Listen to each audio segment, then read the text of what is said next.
कल की पुराण और गरुड़ पुराण में ऐसी बातें लिखी गई हैं जो आपके रोंगटे खड़े कर सकती हैं। कलयुग के अंत की दृष्टि केवल कल्पना करने से ही मनुष्य का मन भय और आश्चर्य से भर सकता है। यह युग इतना भयावह होगा कि यह आपके दिल को झकझोर कर रख देगा। लेकिन यह कोई काल्पनिक कहानी नहीं, बल्कि हकीकत है। इन पवित्र ग्रंथों में लिखी गई बातें हमें आने वाले समय की भयंकर सच्चाई से अवगत कराती हैं। आज हम इन्हीं के बारे में विस्तार से जानेंगे और आपको बताएंगे।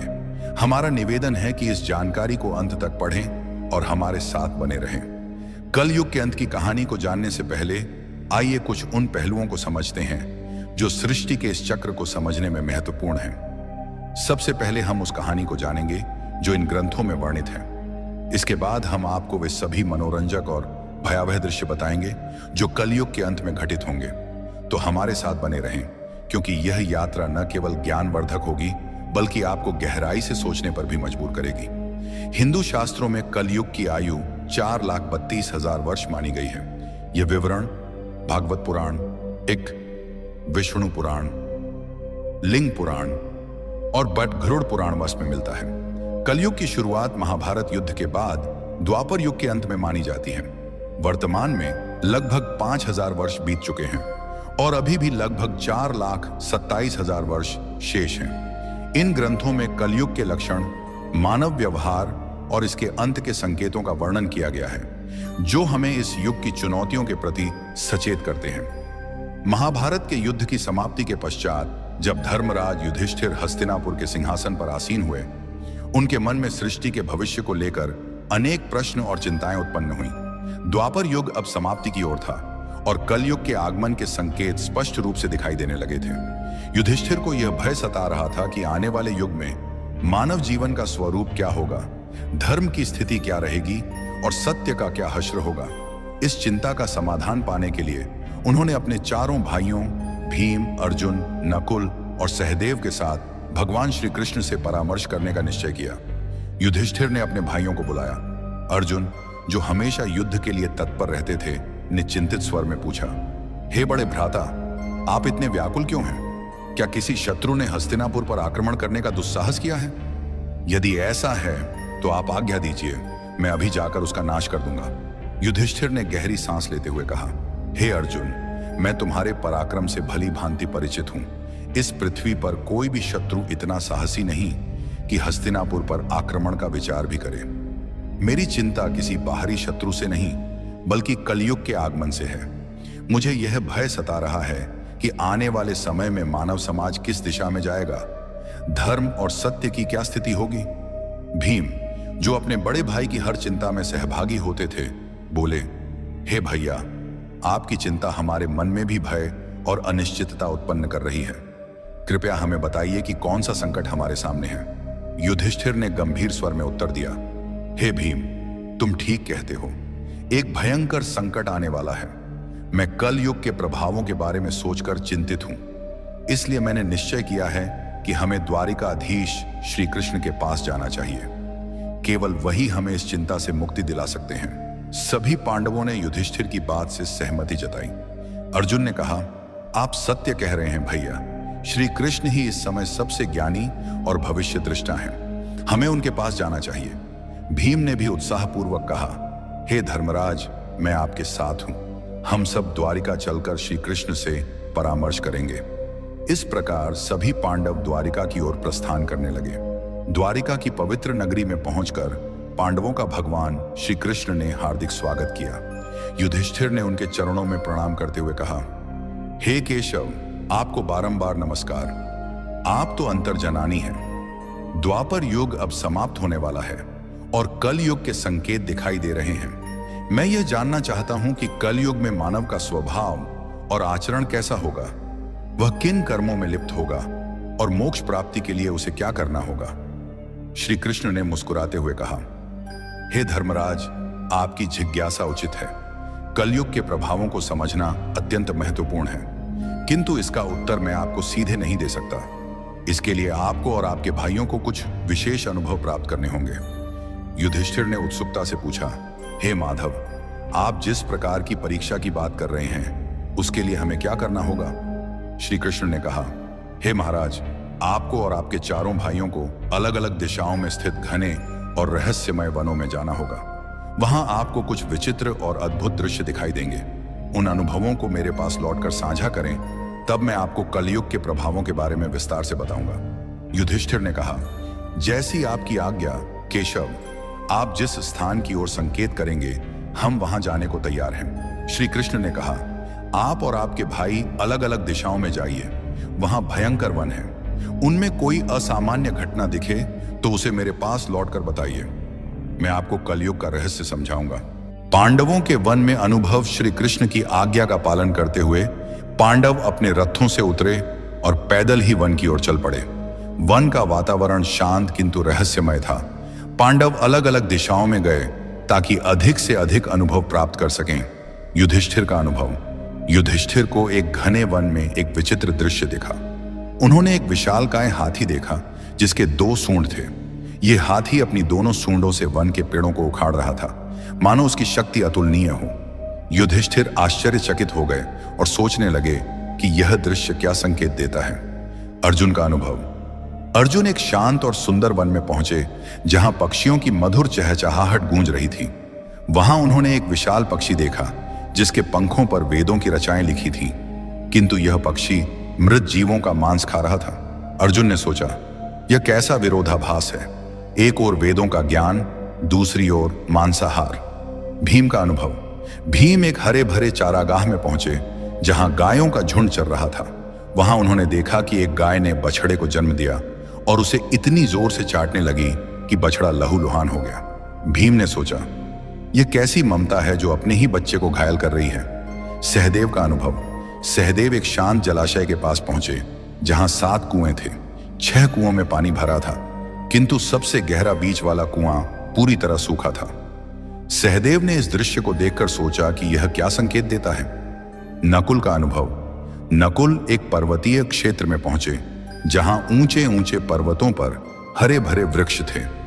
उन्होंने देखा कि एक विशाल शिला पहाड़ से लुढ़क रही थी जो अपने रास्ते में बड़े बड़े वृक्षों को उखाड़ रही थी, किंतु एक छोटे से पौधे के पास पहुंचते ही वह शिला रुक गई। नकुल इस दृश्य से स्तब्ध रह गए। श्री कृष्ण द्वारा अनुभवों का अर्थ शाम होते ही पांडव वन से लौटे और श्री कृष्ण के पास अपने अनुभव साझा करने पहुंचे। युधिष्ठिर का अनुभव। युधिष्ठिर ने कहा, हे प्रभु, मैंने 1-2 सूंडों वाला हाथी देखा। श्री कृष्ण ने मुस्कुराते हुए कहा, हे धर्मराज, यह दृश्य दर्शाता है कि कलयुग में शासक दोनों ओर से शोषण करेंगे। वे प्रजा से सेवा और भक्ति मांगेंगे, किंतु अपने स्वार्थ के लिए उनका दोहन करेंगे। दिखावे में वे धर्मी होंगे, किंतु अंदर से स्वार्थी। अर्जुन का अनुभव। अर्जुन ने बताया, प्रभु, मैंने एक पक्षी देखा जिसके पंखों पर वेदों की रचाएं थीं, किंतु वह मांस खा रहा था। श्री कृष्ण ने कहा, हे अर्जुन, कलयुग में विद्वान और पंडित कहलाने वाले लोग ज्ञान तो रखेंगे, किंतु उनका हृदय पवित्र नहीं होगा। वे धर्म और वेदों का उपयोग केवल धन कमाने के लिए करेंगे। भीम का अनुभव। भीम ने कहा, प्रभु, मैंने एक गाय को अपने बछड़े को इतना चाटते देखा कि वह घायल हो गया। श्री कृष्ण ने उत्तर दिया, हे भीम, कलयुग में माता पिता का अत्यधिक स्नेह बच्चों को आत्मनिर्भर बनने से रोकेगा। उनकी ममता बच्चों के लिए बाधा बन जाएगी। सहदेव का अनुभव। सहदेव ने बताया, प्रभु, मैंने 7 कुओं में से बीच का सबसे गहरा कुआं सूखा देखा। श्री कृष्ण ने कहा, हे सहदेव, कलयुग में लोग दिखावे में धनवान होंगे, किंतु अपने पड़ोसियों की भूख प्यास की परवाह नहीं करेंगे। स्वार्थ इस युग की पहचान होगा।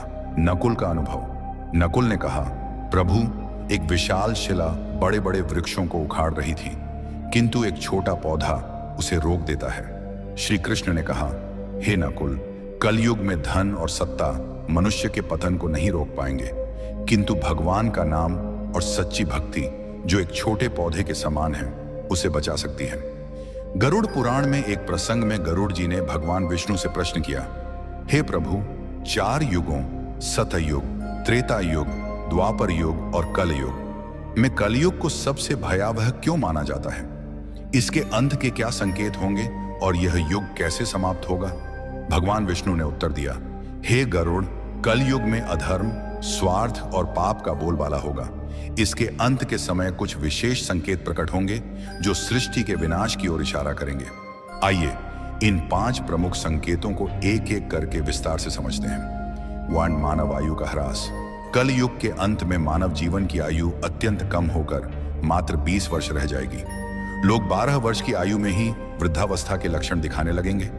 उनके बाल सफेद हो जाएंगे, चेहरों पर झुर्रियां पड़ जाएंगी और शरीर कमजोर व रोगग्रस्त हो जाएगा। यह शारीरिक पतन मानव की जीवन शैली और नैतिकता के ह्रास का परिणाम होगा। लोग अस्वास्थ्यकर भोजन, अनियमित दिनचर्या और तनावग्रस्त जीवन जीने के कारण शारीरिक और मानसिक रूप से कमजोर हो जाएंगे।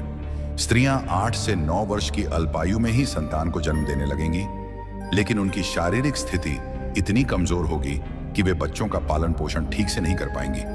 बच्चे कुपोषण और कमजोरी के शिकार होंगे, जिससे समाज में अस्वस्थ और कमजोर पीढ़ियां उत्पन्न होंगी। इस कारण पारिवारिक और सामाजिक संरचना पूरी तरह चरमरा जाएगी। लोग अपनी भौतिक आवश्यकताओं की पूर्ति में इतने व्यस्त रहेंगे कि परिवार और रिश्तों के प्रति उदासीन हो जाएंगे। यह संकेत कलयुग के उस दौर को दर्शाता है जहां मानव की शारीरिक और मानसिक शक्ति का पूर्ण ह्रास हो जाएगा। समाज में अव्यवस्था, अशांति और अराजकता का बोलबाला होगा। लोग एक दूसरे के प्रति प्रेम और विश्वास खो देंगे और स्वार्थ ही जीवन का आधार बन जाएगा। यह स्थिति हमें चेतावनी देती है कि शारीरिक और मानसिक स्वास्थ्य को बनाए रखने के लिए संतुलित जीवन शैली और नैतिकता का पालन आवश्यक है।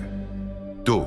पतिव्रता स्त्रियों का लोभ। कलयुग के अंत में नैतिकता और धर्म का इतना ह्रास हो जाएगा कि पतिव्रता स्त्रियां लगभग लुप्त हो जाएंगी। एक स्त्री कई पुरुषों के साथ संबंध स्थापित करेगी, जो सामाजिक और नैतिक पतन का स्पष्ट संकेत होगा। लोग धार्मिक कार्यों जैसे पूजा पाठ, श्राद्ध, अंतिम संस्कार और विवाह जैसे संस्कारों को पूरी तरह त्याग देंगे। जल की कमी के कारण लोग स्नान करना बंद कर देंगे, जिससे शारीरिक और आध्यात्मिक शुद्धता नष्ट हो जाएगी। भोजन में मांसाहार का प्रभुत्व होगा और सात्विक भोजन जैसे फल, सब्जियां और अनाज दुर्लभ हो जाएंगे। लोग चमकीले, तंग और भड़कीले वस्त्र पहनेंगे, जो उनकी भौतिकता और आध्यात्मिकता से दूरी को दर्शाएंगे। समाज में स्वार्थ, लालच और छल कपट का बोलबाला होगा। रिश्तों में विश्वास की कमी हो जाएगी और लोग केवल अपनी सुख सुविधाओं के लिए जिएंगे। यह संकेत समाज में नैतिकता के पतन और रिश्तों के टूटने की स्थिति को दर्शाता है। लोग धर्म और कर्तव्यों से विमुख होकर केवल सांसारिक सुखों की तलाश में रहेंगे। यह स्थिति सामाजिक अविश्वास, अशांति और अनैतिकता को बढ़ावा देगी। गरुड़ पुराण हमें सिखाता है कि धर्म और नैतिकता का पालन ही समाज को स्थिर और सौहार्दपूर्ण बनाए रख सकता है। 3. वृक्षों का फलहीन होना। कलयुग के अंत में प्रकृति का भीषण विनाश होगा। वृक्ष फल और फूल देना बंद कर देंगे और केवल शमी वृक्ष ही जीवित रहेंगे। लोग शाकाहार को पूरी तरह त्याग देंगे और मांसाहार पर निर्भर हो जाएंगे। भोजन तामसिक और रोगकारी होगा, जिससे लोग कम उम्र में ही बीमारियों का शिकार हो जाएंगे। गायों की पूजा बंद हो जाएगी और उन्हें केवल दूध और मांस के लिए पाला जाएगा। यह संकेत प्रकृति के प्रति मानव की लापरवाही और अंधाधुंध दोहन का परिणाम है। वनों की कटाई, पर्यावरण प्रदूषण और प्राकृतिक संसाधनों के दुरुपयोग के कारण प्रकृति का संतुलन बिगड़ जाएगा। वृक्षों का फलहीन होना और प्राकृतिक संसाधनों का ह्रास पर्यावरणीय असंतुलन को और गहरा कर देगा। समाज में भोजन की कमी के कारण लोग भूख और कुपोषण से ग्रस्त होंगे। यह स्थिति हमें पर्यावरण संरक्षण और प्रकृति के प्रति सम्मान की महत्ता सिखाती है। 4. अल्पवृष्टि। कलयुग के अंत में वर्षा अत्यंत कम हो जाएगी। खेतों में अनाज का उत्पादन बंद हो जाएगा और जो थोड़ा बहुत अनाज होगा वह छोटा, रसहीन और पौष्टिकता से रहित होगा। फलों में रस का अभाव हो जाएगा, जिससे लोग भूख और प्यास से तड़पने लगेंगे। केवल बकरियों का दूध ही उपलब्ध होगा, जो प्राकृतिक संसाधनों की कमी को दर्शाता है। यह स्थिति सामाजिक और आर्थिक संकट को और गहरा कर देगी। लोग जीवन की मूलभूत आवश्यकताओं जैसे भोजन और जल के लिए संघर्ष करेंगे। खेती और कृषि कार्य पूरी तरह ठप हो जाएंगे, जिससे समाज में भुखमरी, अशांति और हिंसा बढ़ेगी। यह संकेत पर्यावरणीय विनाश और मानव की लापरवाही का परिणाम है, जो हमें प्रकृति के संरक्षण और संतुलित जीवन की आवश्यकता की याद दिलाता है। कलयुग के अंत का सबसे भयावह संकेत होगा 7 सूर्यों का उदय। भगवान विष्णु सूर्य की किरणों में विराजमान होकर पृथ्वी का सारा जल सोख लेंगे। 7 सूर्यों की तीव्र गर्मी से संपूर्ण सृष्टि जलकर राख हो जाएगी। इसके बाद भगवान विष्णु रुद्र रूप में मेघ उत्पन्न करेंगे, जो 100 वर्षों तक निरंतर भयंकर वर्षा करेंगे। यह वर्षा सृष्टि को जलमग्न कर देगी और संपूर्ण संसार का अंत हो जाएगा।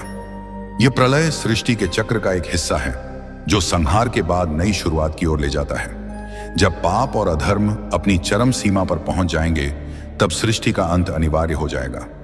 यह संकेत हमें सिखाता है कि सृष्टि का प्रत्येक चक्र एक नई शुरुआत का मार्ग प्रशस्त करता है, और धर्म का पालन ही हमें इस चक्र में सकारात्मक योगदान देने के लिए प्रेरित करता है। भगवान विष्णु ने गरुड़ जी से कहा, यह विनाश केवल अंत नहीं, बल्कि एक नई सृष्टि की शुरुआत है। जब यह सृष्टि नष्ट हो जाएगी, तब परमात्मा अपनी इच्छा से एक नई, शुद्ध और पवित्र सृष्टि की रचना करेंगे। इस नई सृष्टि में धर्म, सत्य और आध्यात्मिकता का पुनरुत्थान होगा। केवल वे जीव इस नई सृष्टि में स्थान पाएंगे जिन्होंने धर्म और सत्य का पालन किया होगा। यह संदेश हमें प्रेरित करता है कि कठिन परिस्थितियों में भी सच्चाई और धर्म का मार्ग अपनाकर हम अपने जीवन को सार्थक